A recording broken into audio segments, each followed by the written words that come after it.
So we've reached the end of section 9 and our application is actually starting to look a little bit like an actual application. We no longer have blank pages to click between.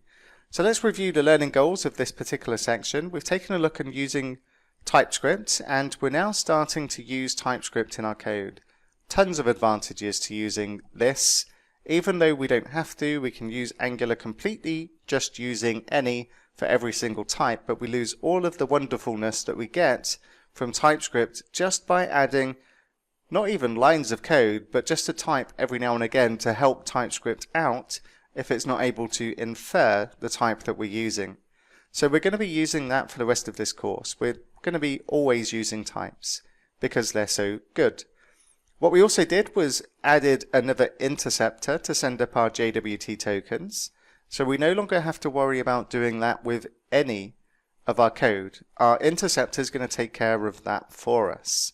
We also added a bit of styling and a bit of pizzazz into our site with our member cards and our member detail page. We took a look at the limits of my knowledge with CSS. I'm not a web designer, but we did use a few CSS tricks to enhance the look. We added a third-party photo gallery, and what we also did was took a look at using root parameters inside our Angular app so that we can fish out the user's username in order to go and get data from the API. So what we're going to take a look at next is giving the users the ability to update their profiles, and we're going to take a look at how we can do that and persist the data in our API.